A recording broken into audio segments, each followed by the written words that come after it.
The Golden Globe nominations are in. They were just announced a few hours ago. Gerrad Hall, the executive editor of Entertainment Weekly, joining us now. Thank you so much for being here this morning, Gerrad. Happy to be here. Okay, we want to kick things off with the best motion picture in a drama. Yeah.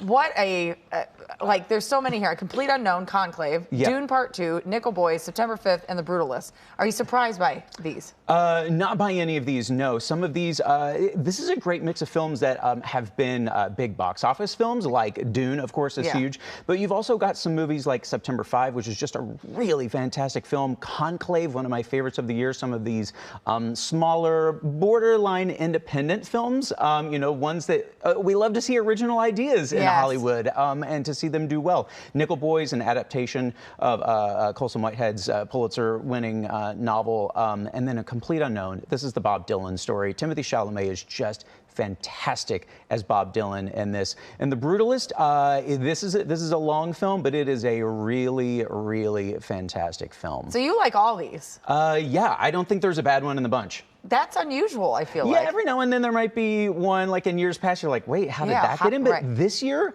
it's actually been so interesting from an awards perspective. As awards editor, we're like, holy cow, what is going to win this year? Because there's so many good films, which makes it exciting. Which you and I were talking about. It's so nice to have these original ideas because there are. I feel like there's so many sequels and prequels and part twos and so many, and they do well. And I understand why studios make them. But yeah, we love to see those original ideas get in. Keeps the you know, the Hollywood system churning. So a lot of people, obviously, you look at the box office numbers even from this weekend. Wicked has just been huge.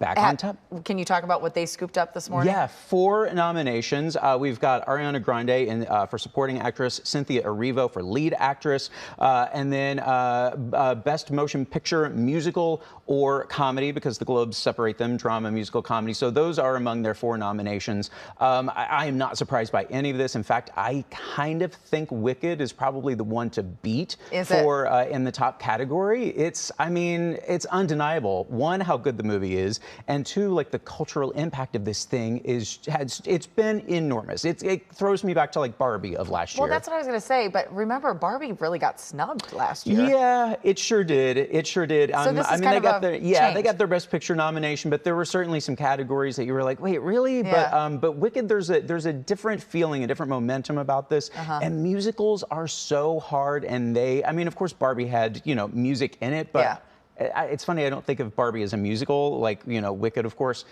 certainly is. But there's just something different about this one. So did anybody get snubbed this year from your perspective? Yeah, I think so. On the film side, I would say the Golden Globes, I think, were Ryan Reynolds' best shot at a Best Actor nomination because of splitting it into comedy, musical, and drama. He's so funny as Deadpool. This is a character that, you know, really kind of gave him a whole new lease on life in his career. He's a household name because of this character, and he's just wildly entertaining and funny. And I kind of thought maybe he would get in. The film did get. They have the box office achievement category now, and it did get nominated there. But I thought he might get in. The Piano Lesson, Danielle Deadwyler, who seems almost a lock for an Oscar nomination, she did not get nominated. I'm really surprised. Yeah, and there's also Clarence Macklin, who is near the top of a lot of people's lists. He's a supporting actor in a really fantastic film called Sing Sing. He did not get nominated. Interesting. Yeah. All right. Well, thank you so much for being here. Of course. We really appreciate it. My pleasure. Thanks for watching all of this morning so you can dive into all of it so we didn't have to. So thank you for that. And you can watch the Golden Globe Awards right here on CBS on Sunday, January 5th. Comedian Nikki Glazer will be the host.